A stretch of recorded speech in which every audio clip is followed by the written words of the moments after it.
¿Qué pasa cuando la abundancia, que debería ser una bendición, se convierte en la semilla de un conflicto? Hoy vamos a meternos de lleno en Génesis 13. Es una historia increíble sobre una encrucijada familiar que nos muestra cómo una sola decisión puede marcar dos destinos, pero completamente opuestos. Esta imagen, la de prosperar como un árbol fuerte y bien plantado, es justo el centro de nuestro análisis de hoy. La historia de Abraham y Lot nos obliga a preguntarnos algo fundamental. ¿Dónde está la verdadera prosperidad? ¿Está en la riqueza que podemos tocar, en lo material, o en tener raíces profundas en algo mucho más duradero? Prepárense porque vamos a ver dos respuestas pero muy distintas. Bueno, nuestra historia arranca con un regreso que parece triunfal. Abraham y su sobrino Lot vuelven de Egipto y no vuelven con las manos vacías, para nada. Vuelven cargados de ganado, plata y oro. Tienen una riqueza tan grande que irónicamente se convierte en el origen de su primer gran problema. Y aquí es donde la cosa se pone interesante, ¿no? La misma bendición de su prosperidad se transforma en la fuente del conflicto. Es una paradoja. De repente, la tierra ya no alcanza para todos, y empiezan las disputas entre los pastores de Abraham y los de Lot. Lo que debería unirlos ahora amenaza con romper sus lazos familiares, todo por los recursos. Este es el momento clave, el punto de quiebre. Abraham, como el patriarca que es, se da cuenta de que el conflicto está creciendo y sabe que tiene que hacer algo. La paz de la familia está en juego, y la única solución los va a llevar a una encrucijada inevitable. Y la respuesta de Abraham es, ¡wow!, sorprendente. Frente a una pelea por la riqueza, él simple y sencillamente ignora la riqueza. Su prioridad absoluta no es la tierra, no es el ganado, es la paz. Pone la relación por encima de cualquier cosa material. Pensemos un segundo en este acto de humildad. Es increíble. Abraham, como el líder, el mayor, podría haber impuesto su voluntad sin problemas, pero en lugar de eso, cede su derecho y le da a Lot el poder de elegir primero. Básicamente, está poniendo su propio futuro en manos de su sobrino. Y esta es la pregunta del millón, la que esta historia nos plantea a todos. Es un dilema universal al que, tarde o temprano, nos enfrentamos. Ahora vamos a ver cómo las respuestas de Abraham y Lot los llevaron por caminos radicalmente distintos. Muy bien, ahora la pelota está en la cancha de Lot. La elección es suya. ¿Qué camino va a tomar? Vamos a analizar su perspectiva, que es la primera de las dos que van a definir sus destinos. ¿Y qué fue lo que vio Lot? Pues vio un paraíso terrenal. Vio llanuras verdes, llenas de agua, una promesa de riqueza fácil y rápida. Su decisión fue puramente visual, guiada por la ventaja inmediata que tenía justo delante de sus ojos. Aquí Lot se convierte en una especie de advertencia, y estos puntos nos explican por qué. Pensemos, él respondió al llamado de Dios, sí, pero nunca soltó de verdad las cosas del mundo. Levantó la vista, claro, pero su mirada se quedó ahí, en el nivel de la prosperidad económica. No fue más allá. Al hacer esto, le faltó el respeto a su tío, eligiendo primero para él, y lo más grave es que esta visión tan terrenal lo llevó a poner sus tiendas cada vez más cerca de Sodoma, un lugar ya conocido por su maldad. Ahora, en un contraste total con la elección de Lot, vamos a ver qué hizo Abraham y qué lo motivó. Este es el segundo camino, el que nos marca una pauta a seguir. Lo que es fascinante aquí es que Abraham nos muestra un sistema de valores completamente distinto. Para él, su verdadera riqueza era la paz, la familia y su relación con Dios. Mientras Lot buscaba un hogar fijo en la tierra más fértil, Abraham seguía con la vista en lo eterno, construyendo altares en lugar de mansiones. Esta frase, atribuida a George Washington, captura a la perfección la dinámica entre ellos. Abraham, el anciano, tuvo la sabiduría de no imponer su autoridad, pero Lot, el joven, se olvidó del respeto que le debía, un olvido que, como veremos, le salió muy caro. Y llegamos a las consecuencias. Cada elección abrió una puerta hacia un destino totalmente diferente. Y aquí es donde vamos a ver el resultado de esas decisiones. Aquí tenemos el corazón de la historia, bien resumido. Por un lado, la mirada horizontal de Lot, enfocada en sí mismo, que lo lleva directo a Sodoma.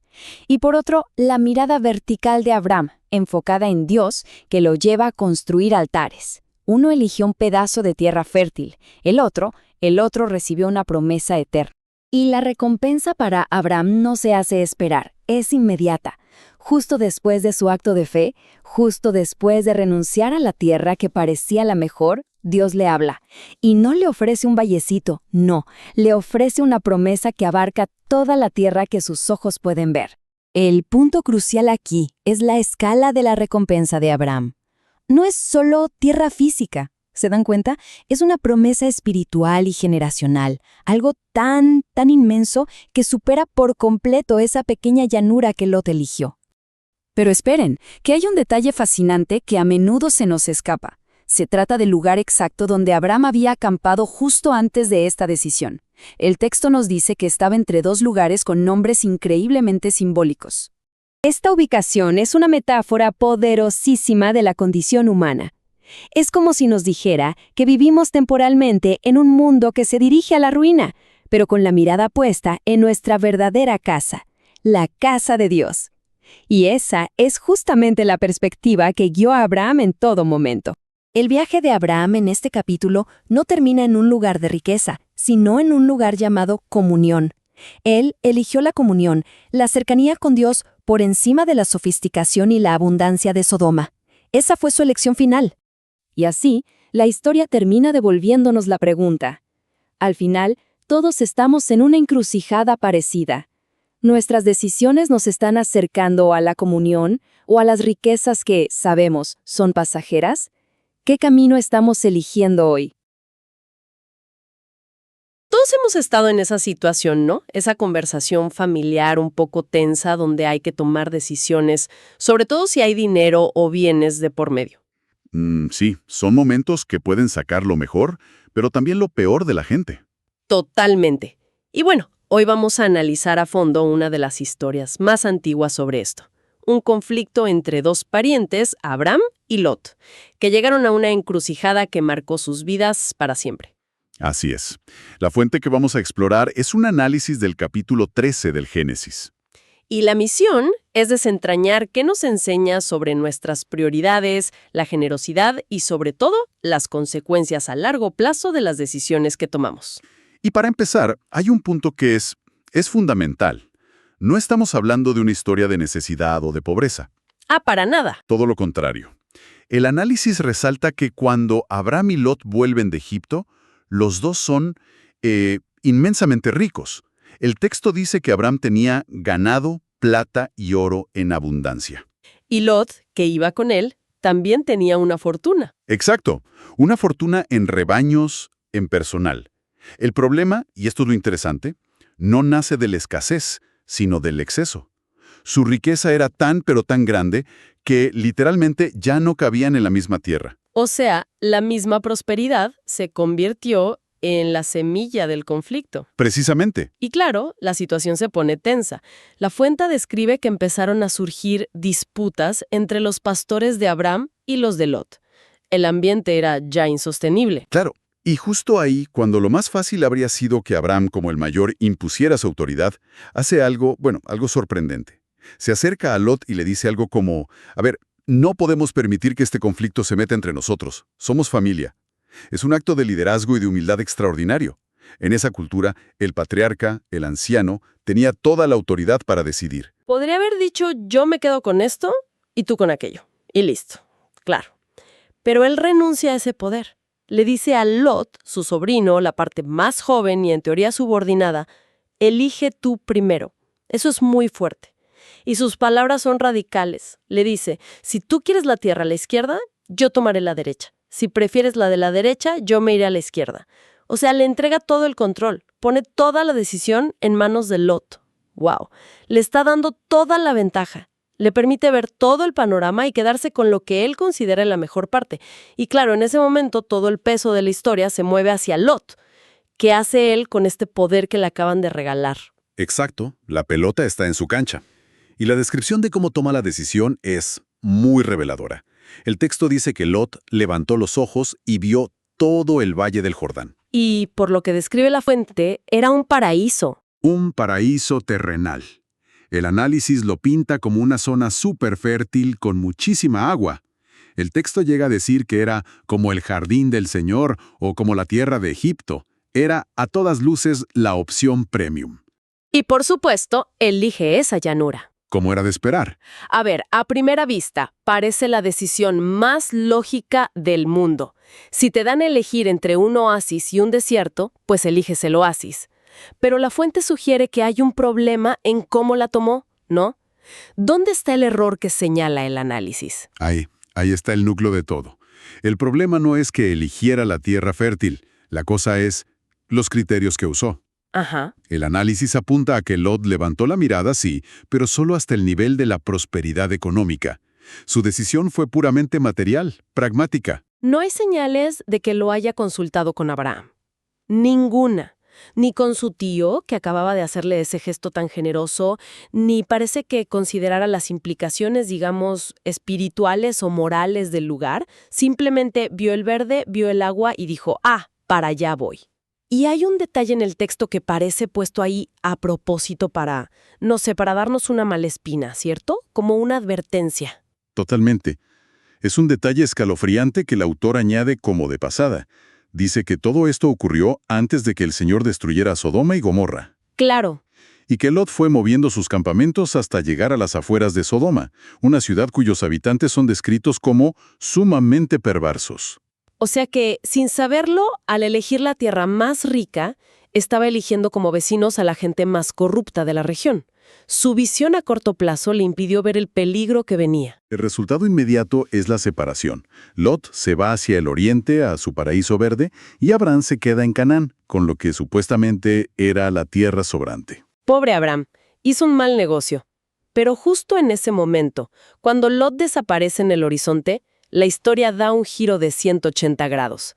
Es un giro inmediato y espectacular. El texto dice, después de que Lot se fue, el Señor le habló a Abraham. El momento es clave. Es como si la partida de Lot fuera la condición para lo que iba a pasar. ¿Y qué pasa? Lo que viene no es un premio de consolación, es una promesa que redefine todo. Dios le dice que levante la vista, que mire en todas las direcciones, porque toda esa tierra que ve, la que Lot no quiso, se la va a dar a él y a su descendencia para siempre. Y no solo la tierra, también le promete descendientes tan numerosos como el polvo de la tierra, que serían imposibles de contar. Exacto. Es una bendición que hace que la elección de Lot parezca minúscula. La llanura del Jordán es un pedazo de tierra. Lo que Abraham recibe es un legado eterno. Entonces, el análisis presenta a estos dos personajes casi como arquetipos, ¿no? Uno como el ejemplo a seguir y el otro como una especie de advertencia. Totalmente. Lot se convierte en el caso de estudio de lo que no se debe hacer. El análisis le encuentra dos errores fundamentales. El primero es sutil, pero muy profundo. A ver. Lot supo decirle sí a Dios cuando siguió a Abraham, pero nunca aprendió a decirle no a las tentaciones del mundo. Estaba, digamos, con un pie en cada lado. Quería la bendición, pero también quería la prosperidad visible que el mundo le ofrecía. Y el segundo error, que es más obvio en esta historia, es que no honró la relación familiar. Priorizó la ganancia material por encima del respeto a su tío. Es un doble fallo, espiritual y relacional. Así es. Pero aquí la historia se vuelve más compleja y, creo yo, más humana. El análisis trae a colación otro texto, de la segunda carta de Pedro, que complica la imagen que tenemos de Lot. ¿Cómo así? Porque uno podría pensar que Lot era un tipo corrupto que se sentía a gusto en Sodoma, pero este otro pasaje lo describe como un hombre recto. ¿Un hombre recto? Sí, y dice que se sentía atormentado en su alma justa por la maldad que veía y oía todos los días. Espera. Eso es una contradicción enorme. ¿Cómo puede ser un hombre recto y al mismo tiempo elegir voluntariamente vivir en el epicentro de la corrupción? ¿La fuente explora esa tensión? Sí, y esa es la tragedia de Lot. No era un villano, era un buen hombre que tomó una mala decisión, una decisión fundacional, basándose en criterios equivocados. ¡Qué fuerte! Su historia es una advertencia de cómo la gente buena puede terminar en lugares terribles, no porque busque el mal, sino porque persigue el bien equivocado. Se dejó seducir por el brillo de la prosperidad sin calcular el costo moral. y una vez allí, aunque su alma se atormentaba, ya estaba atrapado. Esa primera elección marcó todo su camino. ¡Qué potente! Entiendo el punto sobre Lot. Ahora, si lo ponemos en contraste con Abraham, la fuente no lo presenta como un personaje perfecto. Pero en esta situación, ¿cuáles son las acciones que lo convierten en el modelo a seguir? El análisis destaca 3 cosas. La primera, la más obvia, puso la paz y la relación familiar por encima de la riqueza. Estaba dispuesto a perder dinero para ganar paz. La segunda es su humildad, imagino. Exacto. No usó su edad ni su estatus para imponerse. La fuente lo resume con una cita atribuida a George Washington que es genial. ¿Cuál es? Dice algo así como que cuando un anciano y un joven están en la misma habitación, el anciano nunca debe mencionarlo y el joven nunca debe olvidarlo. Bueno, Abraham cumplió su parte, pero parece que Lot olvidó la suya. Es una forma muy elegante de verlo. ¿Y la tercera cosa? La tercera es su coherencia. Después de todo esto, y después de recibir la promesa divina, ¿qué hace Abraham? Sigue con su vida. Sigue viviendo en carpas temporales, pero construyendo altares de piedra para un Dios eterno. Esa imagen es muy poderosa. Mucho. Su hogar físico era temporal, frágil, algo que se podía mover. Pero su punto de conexión con lo divino, el altar, era de piedra, sólido, permanente. Eso demuestra dónde estaban puestas sus prioridades de verdad. En lo trascendente, no en lo pasajero. Me queda una duda sobre Abraham. Después de su gesto, ¿se queda con la tierra sobrante? Pero la fuente parece indicar que su ubicación no es una simple casualidad. Hay algo más en los lugares donde acampa, ¿verdad? Exacto, nada parece ser casual en este relato. El análisis se detiene en un detalle geográfico que a primera vista pasa desapercibido. Al principio del capítulo se nos dice que Abraham acampa en un punto muy específico, entre Betel y Jai. Betel y Jai. Suenan como 2 pueblos sin más, pero en estos textos los nombres suelen significar algo. ¿Qué hay detrás de esos nombres? Ahí está la clave. En hebreo, Betel significa casa de Dios y Hed, por otro lado, significa ruina o montón de escombros. ¡Wow! Entonces, que Abraham plante su carpa justo en medio de estos 2 lugares es profundamente simbólico. La lectura que se propone es que su ubicación física es una metáfora de nuestra propia existencia. A ver, explícame eso. Vivimos temporalmente entre la casa de Dios, que es nuestro origen y destino, y la ruina, que es el estado de un mundo imperfecto y pasajero. La vida de Abraham es un peregrinaje consciente en ese espacio intermedio. O sea, su GPS estaba marcando una coordenada espiritual, no solo geográfica. Es una imagen muy potente. Y esto se refuerza después, porque no se queda ahí. Tras la partida de Lot, se mueve. ¿A dónde va? Se traslada a un lugar llamado Hebrón. Y de nuevo, el nombre es la clave. Hebrón viene de una raíz hebrea que significa comunión o amistad. Que lo llevó a las puertas de Sodoma, un lugar de perversión. Abraham, guiado por otros valores, acaba en un lugar cuyo nombre es comunión. Y lo primero que hace al llegar a la comunión es construir otro altar. Claro, el patrón se repite. Su prioridad es mantener esa conexión. No busca la ciudad más sofisticada ni la tierra más productiva. Busca el lugar que le permita mantener esa comunión con lo divino. Es una elección que no se basa en lo que se ve, sino en lo que se valora. Exactamente. Despreció la riqueza visible de Sodoma para cultivar la riqueza invisible de su relación con Dios. Ok, vamos a tratar de unir todas las piezas, porque al final, esta historia de Abraham y Lot es mucho más que una disputa familiar por tierras. Mucho más. Es una narrativa increíblemente poderosa sobre las prioridades. Nos pone delante un contraste muy claro entre 2 formas de ver la vida. Sí, por un lado tienes la visión de Lot, a corto plazo, centrada en la ganancia material, en lo que parece bueno aquí y ahora, basada en lo que los ojos ven. Y por otro, la visión de Abraham. Que es a largo plazo, basada en la fe, en la generosidad y sobre todo en la primacía de las relaciones, tanto familiares como divinas. Y su recompensa es proporcional a esa visión. Fíjate que la fuente lo conecta con un pasaje del Evangelio de Marcos, que habla de que quien deje cosas valiosas por una causa mayor recibirá 100 veces más. Ese pasaje encaja perfecto. El acto de Abraham de soltar la mejor tierra no fue una pérdida, fue una inversión. Al renunciar a lo que parecía más valioso en el momento, se abrió a recibir una promesa infinitamente mayor, Su generosidad fue un acto de confianza. de profunda confianza en un futuro que no podía ver, pero en el que creía. Puso sus fichas en lo invisible y eterno, no en lo visible y temporal. Y esto nos deja con una reflexión final que me parece muy actual. El relato nos presenta esta elección casi de fábula. La llanura fértil, que parece un paraíso, pero esconde corrupción moral, y al otro lado, una tierra menos impresionante, pero que es el escenario de una promesa trascendente. Esto plantea una pregunta relevante para hoy. En un mundo que constantemente nos ofrece sus propias llanuras fértiles, oportunidades, carreras, estilos de vida que prometen éxito inmediato, ¿cómo aprendemos a discernir? ¿Cómo saber cuáles de esas ofertas, a pesar de su increíble atractivo, en realidad nos alejan de nuestra propia Hebrón, de la comunión con nuestros valores más profundos? ¿Y cuáles, aunque parezcan un camino más difícil, son las que de verdad nos acercan a ella?